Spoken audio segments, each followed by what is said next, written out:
24 janvier 1961. Maintenant, j'ai quelque chose à te dire. On travaillera après. Depuis la nuit d'avant-hier, dans la nuit, au milieu de la nuit, je me suis réveillée, éveillée plutôt, avec l'impression d'avoir, dans mon corps, un être beaucoup plus grand. Grand, je veux dire gros, volumineux, et beaucoup plus puissant que j'en avais l'habitude. C'était comme s'il pouvait à peine tenir dedans. Il débordait. Et c'était si compactement puissant que c'était presque gênant. N'est-ce pas, l'impression? Quoi faire de tout ça? C'était au milieu de la nuit. Ça a duré toute la nuit. Et toute la journée, j'ai eu l'impression d'avoir beaucoup de peine à contenir une puissance débordante qui spontanément créait des réactions absolument disproportionnées avec un corps humain et qui me faisait parler. Quand quelque chose n'allait pas, pan, la réponse était immédiate et tellement forte. J'avais l'air de me mettre en colère. Et j'avais de la peine à contrôler le mouvement. Le matin, c'était déjà arrivé, et dans l'après-midi, ça a failli arriver aussi. Je me suis dit, cette dernière attaque m'a terriblement affaiblie. Je n'ai pas la force de tenir le pouvoir. C'est difficile d'être calme et de contrôler. C'était ma première pensée. Alors j'insistais sur le calme. Hier après-midi, quand je suis montée pour marcher, Mère fait son japa en marchant de long en large dans sa chambre du haut. Il s'est produit une ou deux choses, pas personnelles mais d'ordre général. Par exemple, à propos de certaines vieilles traditions vis-à-vis des femmes et de la nature particulière des femmes, pas psychologiques, matérielles. Comme cela, des vieilles idées qui m'avaient toujours paru absolument imbéciles, mais qui tout d'un coup ont provoqué une sorte de réprobation tout à fait disproportionnée avec le fait lui-même. Et puis une ou deux autres choses sont arrivées à propos de certaines gens, certaines circonstances. Tout cela sans relation personnelle avec moi. Ça venait comme ça, d'ici et de là. Plus tard, le disciple a demandé ce que signifiaient ces choses. Mère a répondu. C'était par exemple l'attitude d'un certain homme vis-à-vis de la vie et du divin, et ce qu'il pense de lui-même, etc. Tu comprends? C'est tout un ensemble de caractères et d'une certaine action d'un homme, qui est venu comme cela. Et après vient une autre chose. Alors, comment dire cela? Ce sont des points de travail qui me viennent comme cela, des choses qui se présentent dans l'atmosphère, et alors je vois des choses que je vois, et qui sont à faire. Et alors, tout d'un coup, j'ai vu une force venir, enfin, se manifester, qui était la même que cette chose que j'avais sentie au-dedans de moi, mais alors encore plus grande, qui s'est mise à tourner comme cela sur la terre et dans les circonstances, oh, avec comme un ouragan de pouvoir compact, et qui allait, et qui avait des intentions, que tout cela ça change. Et il fallait que ça change. À tout prix, il faut que ça change. J'étais là-haut comme d'habitude. Mère fait un geste au-dessus de sa tête, pour désigner la conscience d'en haut. Je regardais ça. Mère se penche comme pour regarder la terre en dessous. Et je me disais, tiens, ça commence à être dangereux.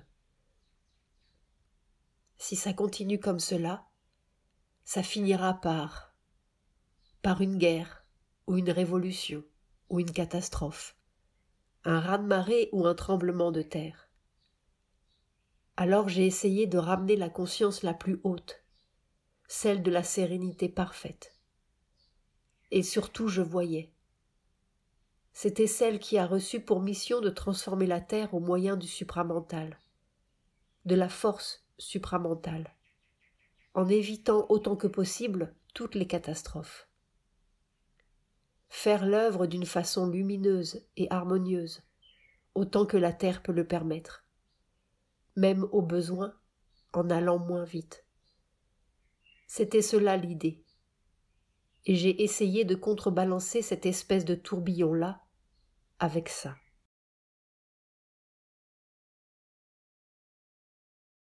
Long silence.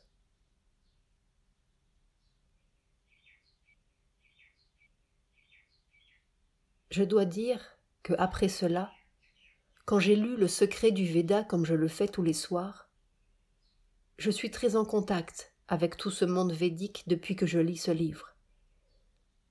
Je vois des êtres, j'entends des phrases. Ça se meut dans une sorte de conscience subliminale, beaucoup dans la vieille tradition védique. Et même, je me suis aperçue, c'est une parenthèse, que cette espèce de bain de marbre rose dont je t'ai parlé la dernière fois, que la nature m'avait offert, cela appartient au monde védique, à une civilisation, à cette époque. Quelques jours après, Mère a rectifié. J'ai revu l'expérience et je me suis aperçu que ce n'est pas védique, mais pré-védique. L'expérience m'a mise en rapport avec une civilisation antérieure au Veda. Les Rishis et le Veda sont une sorte de transition entre cette civilisation qui a disparu et la civilisation indienne qui est sortie des temps védiques. Ça, c'était très intéressant. C'était hier, 26 janvier, que je me suis aperçu de cela. Et il y a tout le temps, des mots sanscrits qui viennent, des phrases, des choses qui se répondent. Ça a son intérêt parce que ce que j'ai vu l'autre jour et que je t'ai raconté, et puis ce que je voyais hier, tout ce domaine, tout cela, j'ai vu que c'était en rapport avec ce que, dans le Veda, on appelle les Dasiyus, les Panis et les Dasiyus, les ennemis de la lumière. Les Dasiyus et les Panis dans les Védas représentent les êtres et les forces cachées dans les cavernes souterraines et qui ont dérobé les richesses ou les lumières, symbolisées par les troupeaux de vaches. Le guerrier arien doit recouvrer ses richesses perdues, ce soleil dans l'obscurité à l'aide des dieux, en faisant brûler la flamme du sacrifice. C'est le chemin de la descente souterraine. Et cette force qui venait, c'était très clairement une puissance comme celle, mais plus grande, plus formidable, comme celle d'Indra. Indra représente le chef des dieux, c'est le maître du pouvoir mental, délivré des limites et des obscurités de la conscience physique. Mais quelque chose de plus formidable que cela, et qui était en lutte contre tout ce qui était obscur partout, comme cela. Mère dessine en l'air un tourbillon de force qui va toucher des points, ici et là, à travers le monde. Tout ce qui était obscur. Chaque chose, les idées, les gens, les mouvements, les événements qui faisaient des taches d'ombre, étaient attaqués par cette force. Et ça allait, une puissance formidable qui était tellement grande que mes mains en étaient comme ça. Mère tient ses 2 poings serrés. Alors, quand j'ai lu après, il se trouve que j'ai justement lu le chapitre qui concernait la lutte contre les Dasiyus. Ce rapprochement m'a intéressé parce que l'expérience n'était pas du tout intellectuelle, ni mentale. Il n'y avait pas d'idée, il n'y avait pas de pensée. Le reste de la soirée s'est passé comme d'habitude. Je me suis couchée et exactement à minuit moins le quart, Je me suis levée avec l'impression que cette présence en moi s'était encore accrue et que c'était vraiment un peu formidable. J'ai dû mettre beaucoup de paix et de confiance dans mon corps qui avait l'impression que ce n'était pas très commode à supporter. Alors je me suis concentrée. Je lui ai dit d'être tranquille et de se laisser aller complètement. À minuit, j'étais dans mon lit. Et alors, de minuit à 1 heure, je suis restée dans mon lit absolument éveillée. Je ne sais pas si mes yeux étaient ouverts ou clos, mais j'étais tout à fait éveillée. Pas en transe. J'entendais tous les bruits, les pendules, etc. Et alors, j'étais couchée à plat, tout le corps, mais un corps qui était un peu agrandi, c'est-à-dire que ça dépassait la forme purement physique, est devenu une vibration extrêmement rapide et intense, mais immobile. Je ne sais pas comment tu peux expliquer cela parce que ça ne bougeait pas dans l'espace, et pourtant c'était une vibration. C'est-à-dire que ce n'était pas immobile, mais c'était immobile dans l'espace. Et la forme exacte du corps, absolument la lumière blanche la plus éclatante de la conscience suprême, la conscience du suprême. C'était dans le corps, et c'était comme si dans chaque cellule, il y avait une vibration, et que c'était tout d'un seul bloc de vibration. Et ça dépassait à peu près comme ça. Geste débordant partout le corps de 10 centimètres environ. J'étais absolument immobile dans mon lit. Et alors ça, sans bouger, sans se déplacer, a commencé à s'élever consciemment. Sans bouger, n'est-ce pas? Je restais comme cela. Mère tient ses 2 mains jointes, immobile, à hauteur du front, comme si tout son corps montait en prière, consciemment, comme une ascension de cette conscience corporelle, vers la conscience suprême. Le corps était à plat, comme ça, et pendant 1/4 d'heure, ça a monté, sans bouger. La conscience a monté comme ça, monté,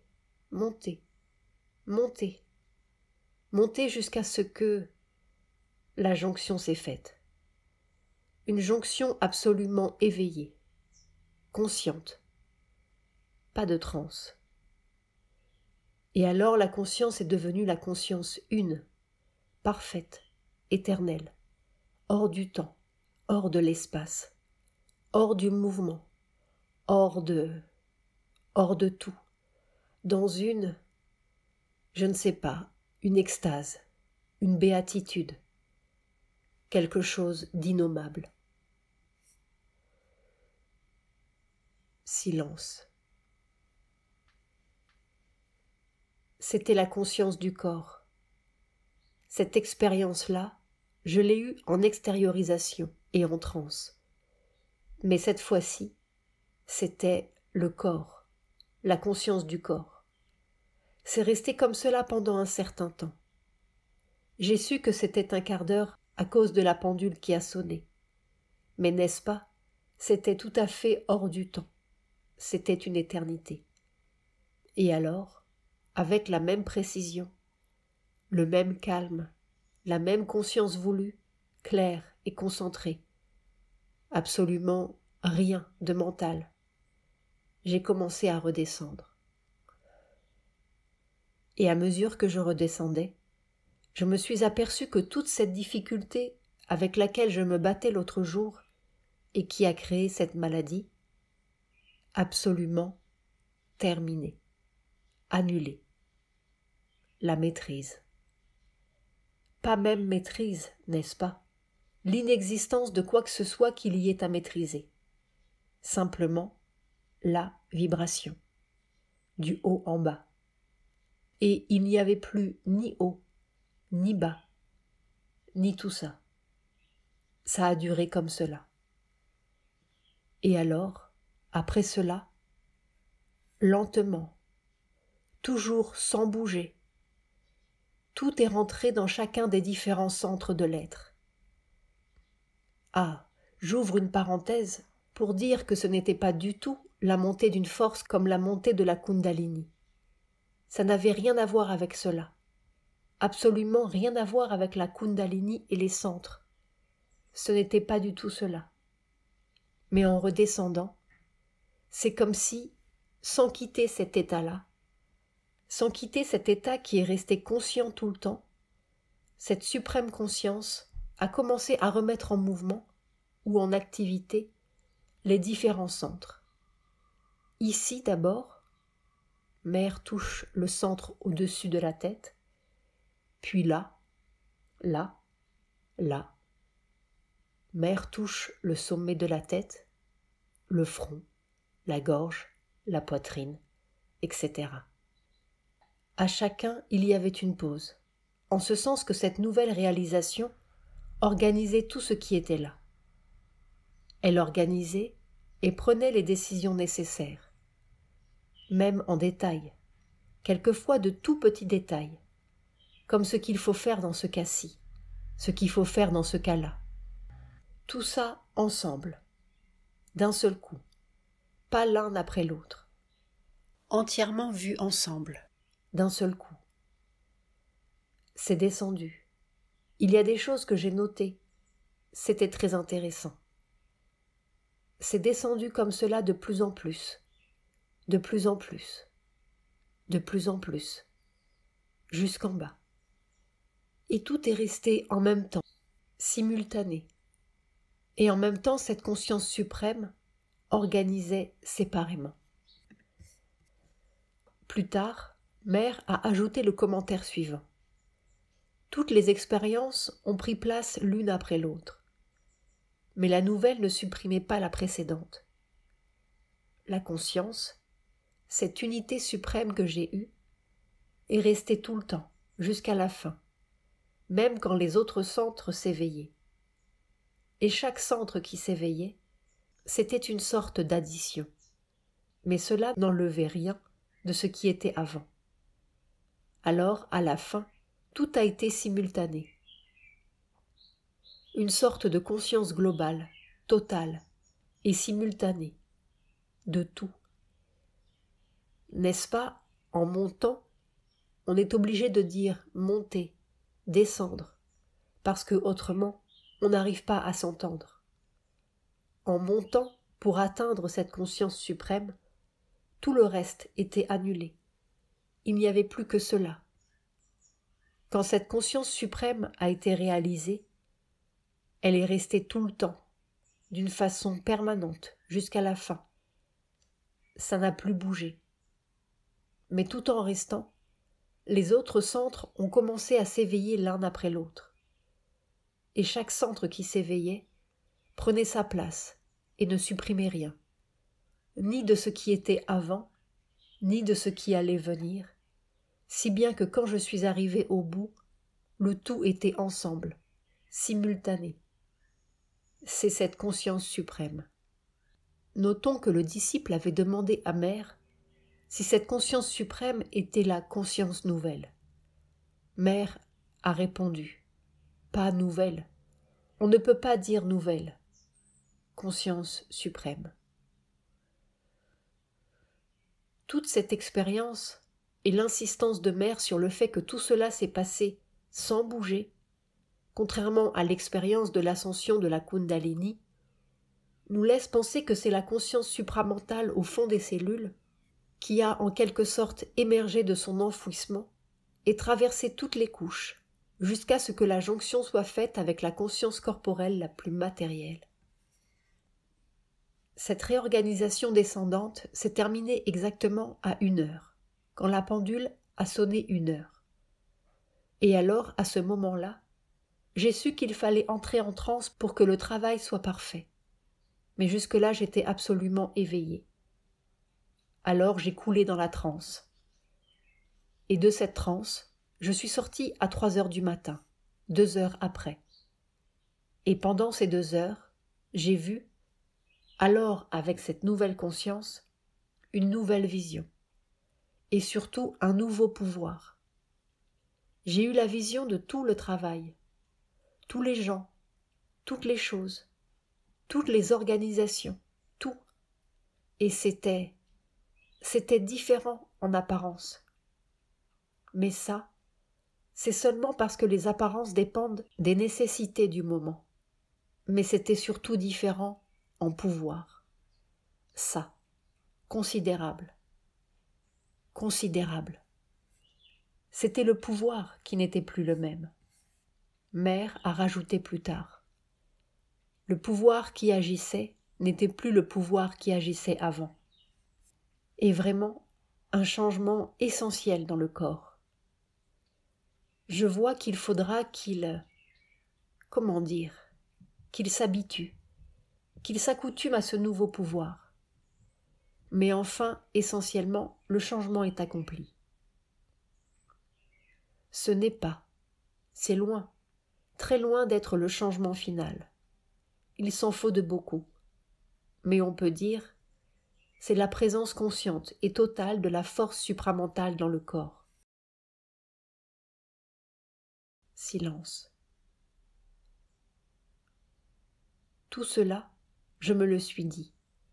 Ou plutôt, je me le suis redit quand je me suis levée ce matin, et ma première impression était de ne pas en parler, de regarder et de voir ce qui allait arriver, lorsque j'ai reçu un ordre tout à fait précis de te le dire à toi, ce matin.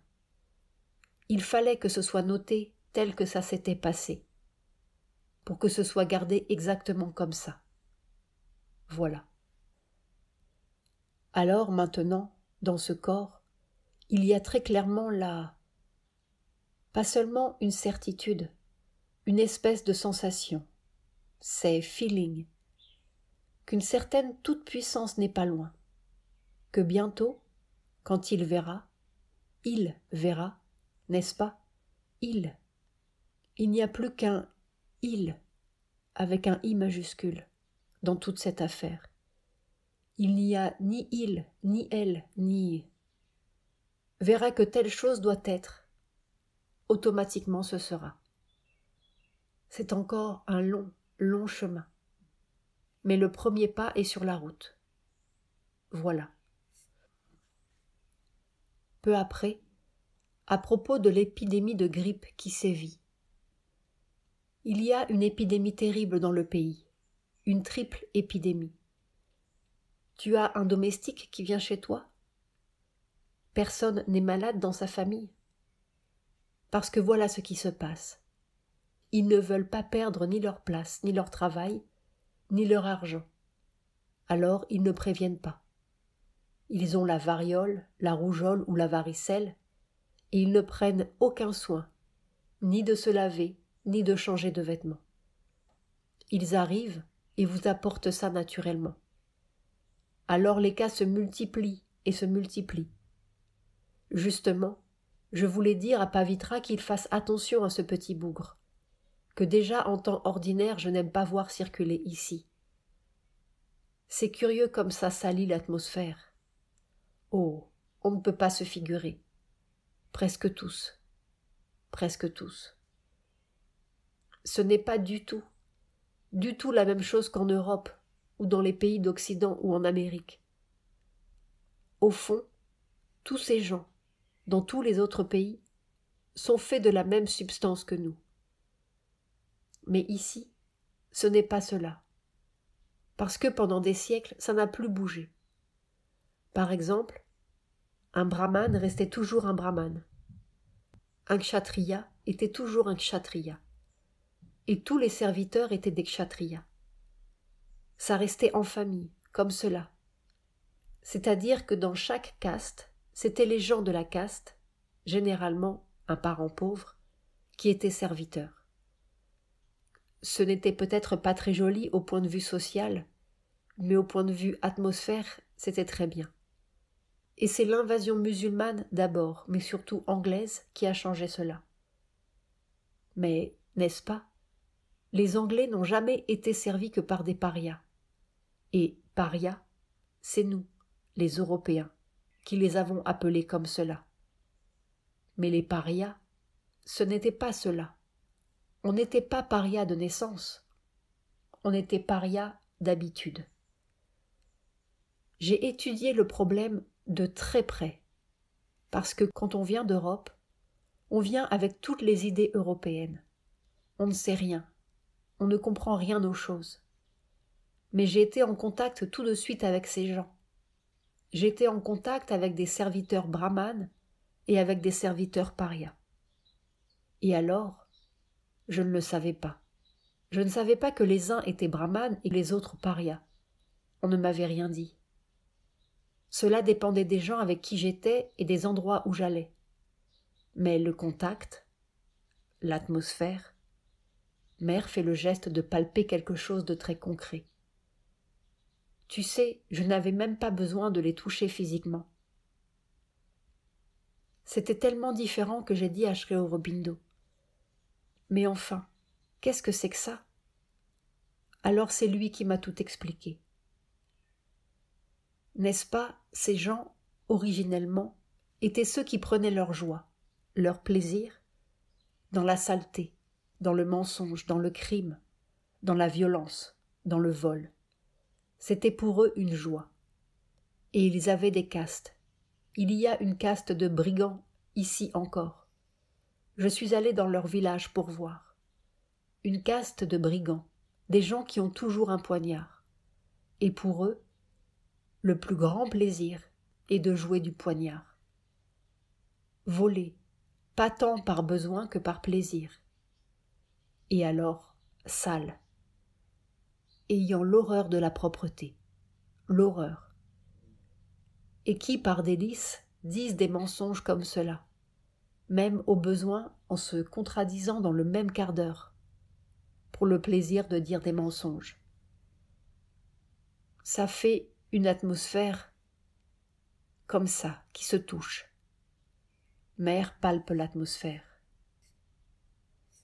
J'ai eu avec moi une femme qui était née parmi ces gens. Elle avait été prise par Thomas, le musicien français qui a composé cet opéra comique. Mignon. Ils étaient venus ici dans l'Inde. Ils avaient trouvé cette petite qui était toute jeunette à l'époque. Elle avait 13 ans, elle était jolie et elle était gentille. Et ils l'avaient prise comme bonne d'enfant. Elle a été exportée en France, traitée par eux comme une enfant de la famille, soignée, éduquée. On lui a tout donné. On l'a traitée absolument comme un membre de la famille. Elle est restée 20 ans là-bas. Et elle avait des facultés. Elle avait le don de voyance et pouvait prophétiser. Elle lisait dans la main d'une façon merveilleuse. En France, elle a même travaillé un certain temps dans un café-concert, au Moulin Rouge, ou un endroit de ce genre, comme voyante hindoue. Elle était Maharani, bien sûr, avec des bijoux magnifiques. Elle était très jolie d'ailleurs. Bref, elle était complètement sortie de ses habitudes. Elle est revenue ici. Je l'ai prise. J'ai continué à la traiter presque comme une amie. Je l'ai aidée à développer ses facultés. Mon petit, ce qu'elle a pu commencer à être sale, à mentir, à voler, et tout cela, absolument sans besoin. Elle avait de l'argent, elle était bien traitée, elle avait tout ce qu'il lui fallait, elle mangeait comme nous, il n'y avait donc aucune raison. Et alors, quand je lui ai dit « Mais pourquoi ? Pourquoi ?» Elle n'était plus toute jeune à ce moment-là. Elle m'a répondu « Quand je suis revenue ici, j'ai été reprise, comme ça. C'est plus fort que moi. Ça a été une révélation pour moi, parce que ça a résisté à l'éducation. Nous avons l'idée que c'est parce que le milieu est mauvais, que l'éducation est mauvaise, que les conditions sont difficiles, et que c'est pour cela qu'ils sont comme cela. Ce n'est pas vrai. Ils représentent quelque chose, un certain genre de force et de vibration dans l'économie universelle. Et il faut, ou que ce soit dissous, ou transformé.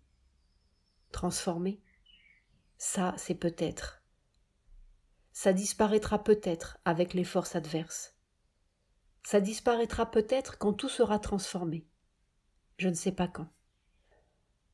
Mais en tout cas, j'ai vraiment essayé de mon mieux, avec tout le pouvoir que j'avais, toute la connaissance que j'avais. Et vraiment, je l'aimais beaucoup. Ce n'était pas du tout affaire de charité, ni rien de tout cela. Je la trouvais très intéressante. Mais j'ai vu cela, n'est-ce pas, vraiment avec une sorte d'horreur, que ça l'a reprise, ça l'a reprise, ça l'a reprise, et de jour en jour, au point qu'on a été obligé de la renvoyer, de lui dire « Va-t'en ». Elle a dit « Oui, je comprends, je ne peux pas rester ». Tu comprends, depuis l'âge de 13 ans en France, avec tout ce que ces gens ont fait. Ambroise, Thomas, c'était eux. Je me souviens maintenant, ils avaient été si gentils pour elle. Et puis, elle avait pris de très bonnes manières naturellement. Toutes les apparences étaient là. Tout cela pour te dire qu'il y a des contacts qui ne sont pas très favorables. Et je comprends très bien. Jamais je ne pourrais tolérer que des gens comme cela rentrent chez moi. Il me faudrait quelquefois des heures et des heures pour remettre les choses en état. Il faut faire attention. Et ici, il y avait un temps où nous n'avions qu'un minimum de domestiques. Ils restaient toujours à l'écart. Nous n'avions jamais une épidémie. Je ne sais pas pendant combien d'années.